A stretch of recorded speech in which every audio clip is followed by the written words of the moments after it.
எனக்கு மட்டும் ஏன் குழந்தை இல்ல?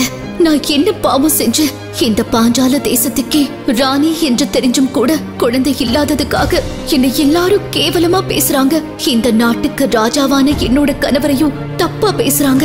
இந்த பாஞ்சால தேசத்தை ஆள என்னால ஒரு வாரிசு பெத்து கொடுக்க முடியாம நான் தினம் தினம் சாகரத்துக்கு இன்னைக்கு ஒரேடியா உன் சந்நிதியில என் உயிரை விட்டுடுறேன் என்று பாஞ்சால தேசத்தின் ராணி பத்மாவதி கொல்லிமலையின் நடுவே வீற்றிருக்கும் தன் குலதெய்வமான பத்ரகாளியின் முன்னால் இருந்த சூலாயுதத்தில் பாய்ந்தாள். அப்பொழுது புயல் காற்று வீசி பேரிடி பெருமின்னலுடன் திடீரென்று ஒரு கை வந்து அவளை தடுத்து தாங்கி பிடிக்க அவள் நிமிர்ந்து அந்த உருவத்தை பார்க்க அவள் அதிர்ச்சியில் உறைந்து போனாள். பேரிடி பெருமின்னல் சூழ ஒளி வெள்ளத்தில் 20 கைகளில் ஆயுதங்களுடன் தெய்வ கடாட்சமாக அவளின் குலதெய்வமான பத்ரகாளியே அவள் முன் தோன்றியிருந்தாள்.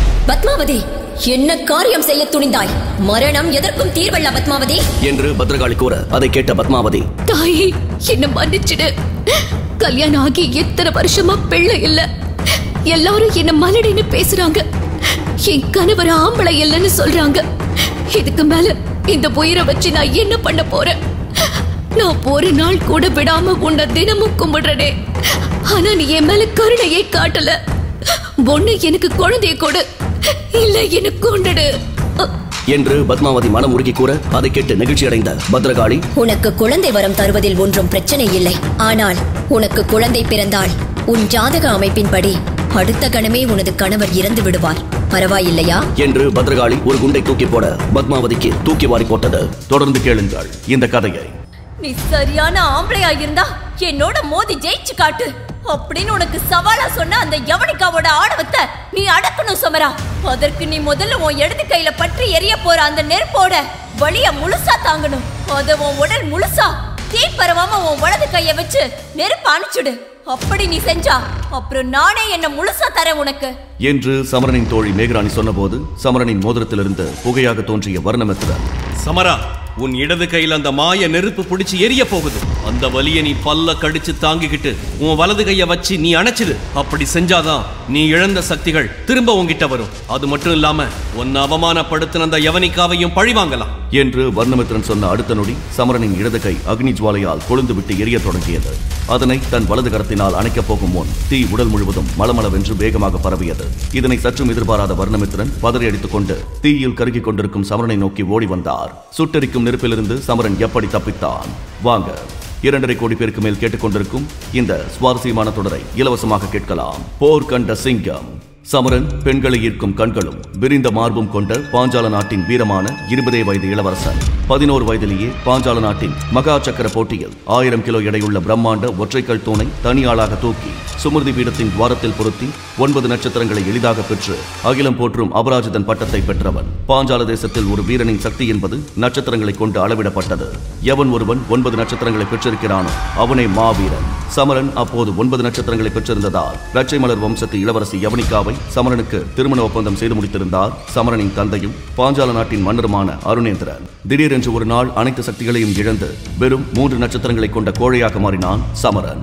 ஏன் சமரனின் சக்திகள் பறிபோனது என்ற ரகசியம் மன்னர் அருணேந்திரனுக்கு மட்டுமே தெரிந்திருந்தது. மேலும் சமரன் சக்தியை இழந்த விஷயம் யாருக்கும் தெரிந்துவிடக் கூடாது என்று ரகசியமாக வைத்திருந்தார்.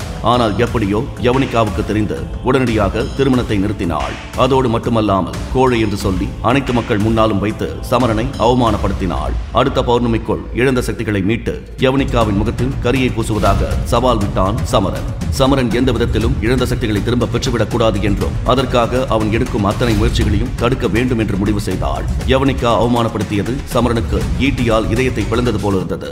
மனமுடைந்த நிலையில் இறந்து போன அம்மாவின் கல்லறைக்கு வந்தான். அப்போது இறப்பதற்கு முன் அம்மா கொடுத்த மோதிரத்திற்குள் இருந்து புகையாக ஒரு உருவம் வெளியே வந்தது. யார் நீ? உனக்கு என்ன வேணும்? நீ என்ன கொல்ல வந்திருக்கியா?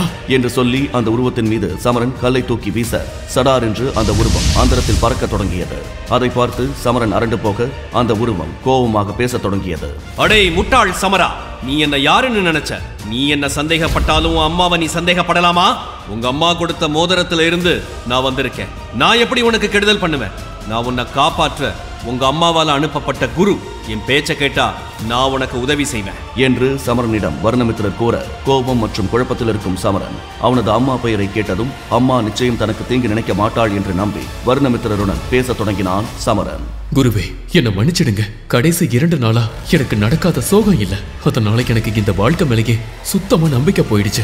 அதான் நீங்களும் எதிரியா இருப்பீங்கன்னு உங்க மேல சந்தேகப்பட்டேன். சமரா, உனக்கு நடந்த சோகம் எல்லாம் எனக்கு தெரியும். நீ மகா சக்கர தேர்வுல தோத்தது, உன்னோட காதலி யவனிகா உன்னை மோசம் பண்ணது எல்லாம் எனக்கு தெரியும். என்னால உன் சக்திகளை 3 நட்சத்திரத்துல இருந்து 9 நட்சத்திரம் வரை அதிகரிக்க முடியும் சமரா.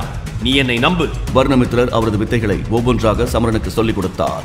அரிய மூலிகைகளாலான அமிர்ததாரா பானம் மூலம் இழந்த சக்திகளை திரும்ப பெற்றுத் தருவதாக வாக்குறுதி கொடுத்தார் வர்ணமித்திரர். யவனிகாவிடம் விட்ட சவாலை வெல்ல போகும் நேரம் வந்துவிட்டது என சமரன் மகிழ்ச்சியின் எல்லைக்கு சென்றான்.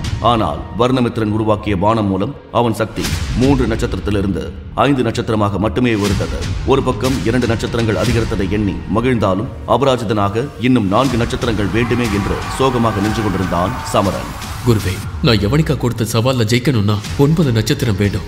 ஆனா இப்போ என்கிட்ட வெறும் 5 நட்சத்திரம் மட்டும்தான் இருக்கு. இதை வச்சுக்கிட்டு நான் என்ன செய்யறது? சமரா, நீ இழந்த சக்திகளை திரும்ப பெறணும்னா முதலில் நீ பொறுமையாக இருக்க கத்துக்கோ. உனக்கான நேரம் வந்துகிட்டு இருக்கு. குருவே, என் காதலி என் நாட்டு மக்கள் முன்னாடி, எங்க அப்பா முன்னாடி என்ன ரொம்ப கேவலமா பேசி அசிங்கப்படுத்தி அனுப்பியிருக்கா. இதுக்கப்புறம் என்னால எப்படி பொறுமையா இருக்க முடியும்? நான் 9 நட்சத்திரம் அடைய என்ன பண்ணணும்னு கொஞ்சம் சொல்லுங்க. சமரா, 9 நட்சத்திரங்களை நீ அடையிறதுக்கு 3 கடுமையான பயிற்சி இருக்கு. ஆனா அது ரொம்பவும் ஆபத்தானது. ஆனாலும் அந்த முறைகளை நான் உனக்கு சொல்லித்தரேன். அதை நீ தீவிரமா கடுமையா பயிற்சி பண்ணினா உன்னோட இழந்த சக்திகளும் அந்த 9 நட்சத்திரங்களும் உனக்கு ரொம்ப சீக்கிரம் வந்து சேரும் என்று சொன்ன வர்ணமித்திரன் மோதிரத்துக்குள் சென்றார். இன்னும் எத்தனை நாட்கள் தான் பொறுமையாக இருப்பது என்ற சலிப்புடன் தனது தோழியான மேகராணியை பார்க்க சென்றான் சமரன். அப்போது கனகவம்சத்து இளவரசன் விக்ரமர்ஜுனன் சக்கரன் அந்த ஏலக்கூடம் அருகே வைத்து மேகராணியிடம் வம்பு செய்து கொண்டிருந்தான். அதை அங்கிருந்த மக்கள் அனைவரும் வேடிக்கை பார்த்தபடி நின்று கொண்டிருந்தனர். தான் கொண்டு வந்திருந்த பவளக்கல் பதித்த வளையலை வெளியே எடுத்து, ஏ மேகராணி, என் அழகு செல்லமே, உன் அழகை தூரத்திலிருந்து பார்த்தாலே எனக்கு மூச்சு வாங்குது. இந்த அழகான வளையலை உன் அழகு கையில இப்போ எனக்கு போட்டு காட்டு. போட மாட்டேன்னு அடம் பிடிச்சா ஒன்னும் பண்ண மாட்டேன். இந்த சமரனை உன் கண்ணு முன்னாடியே கொன்றுவேன் என்று மிரட்டினான் விக்ரமர்ஜுனன்.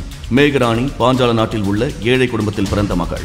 ஆனால் அவள் யார், அவள் சக்தி என்ன என்று அனைத்துமே மர்மமாக இருந்தது.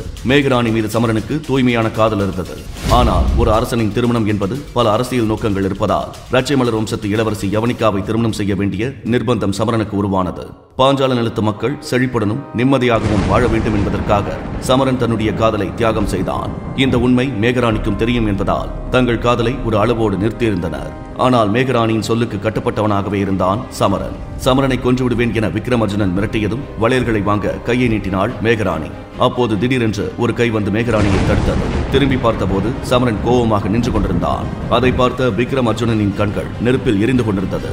ஏண்டா உதவாக்கற பரதேசி நாயே, எவ்வளவு தைரியம் இருந்தா ஏன் முன்னாடியே என் காதலி கையை தொடுவேன்? இதுவே வேற யாராச்சும் இருந்தா இந்நேரம் கொன்னு போட்டிருப்பேன். நீ கோழையா இருக்கிறதுனால உன்னை அடிச்சு என் வீரத்தை குறைச்சிக்க விரும்பல. பொழைச்சுப்போ. விக்ரமர்ஜுனன் அப்படி பேசியதும் சமரனின் முகம் சிவப்பாக மாறியது.